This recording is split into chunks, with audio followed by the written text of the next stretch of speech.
If you watched my last video, I took my set of Sennheiser HD25s and I replaced the cable and made a custom cable for them. In this one, I'm just going to replace the foam ear pads with these red ones that I bought online. Now, in the process of this, I thought I'd be clever and disassemble the headphones and unplug the cable from the cups. And in doing that, I accidentally pulled the connector off that I soldered on in the last episode. And then I tried to fix it and I actually melted that connector and I burnt my desk. So today things just aren't going right, but this is why I mentioned that I don't necessarily like doing these things unless I have to.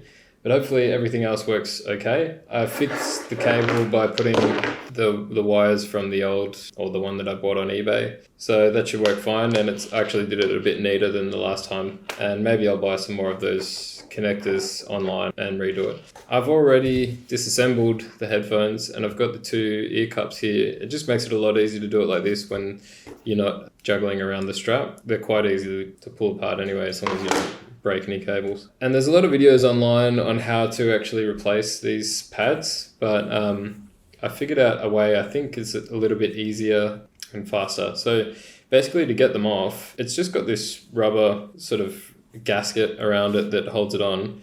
And to pull it off, you just need to pinch the side of it and you can just peel it off like that. And then you've got this foam pad in here, and it's probably good to clean this off. Maybe just brush it or something while it's out, because it'll just have some, hair or whatever else got in there. Now with this, the videos I've seen online, basically people are just hooking over a section of it and then getting like screen removal tools and stuff and trying to peel it up from the inside. I don't know, it just seems like it's more difficult than it needs to be.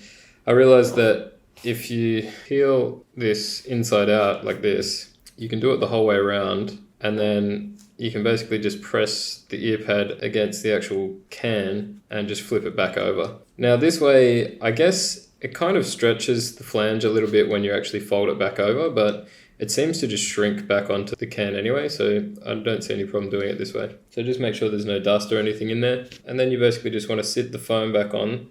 What I like to do is just fold one section of it down just so you can hook it over on the top, down a little bit like that. And then you can just hook that over like this. Just make sure the foam's in the right place. And then just start flipping the actual flange around. And just make sure you're holding onto it as you go so that it doesn't flip back out of the way. And that's it. It's on the whole way around now. And you can see it is pretty tight, like it hasn't stretched anything out of shape. You can just push it a little bit further just to get it sitting in the right position. And the foam looks like it's centered. There we go, that looks like this one's done. So that's one. I'm gonna do the other one, so the same thing. Just peel it off, clean off the foam. If you're DJing with these things and putting them in your backpack all the time, you'll get dirt and lint and stuff from your backpack ending up in this foam. So it's good to just clean it all off while you've got access to it. Flip the gasket around. Gasket, I don't know if you'd call it gasket, whatever you want to call it. And then just flip that top part over and start inverting it again. Okay, and that's it. There's the second one.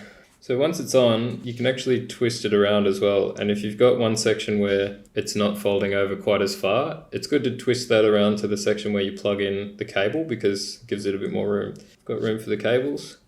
So now I'm going to put them back together. So I've got my strap here.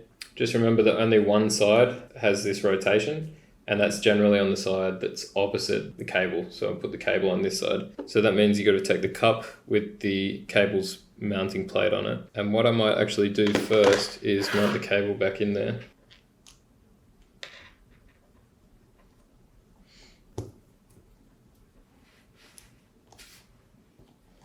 Okay, so I've got the cable mounted back on there. So opposite the rotating side, just click it in and get the other cup. Well, you've obviously got to have the connectors at the top.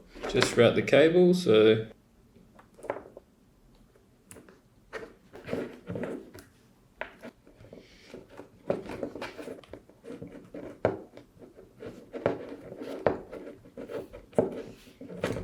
and there you go. That's finished. I've got the red cable now and the red ear pads. and they're working fine. So like I said, if you want to see the video where I made the cable, I'll put a link in the description, and I'll leave some links for the products that I bought to do it.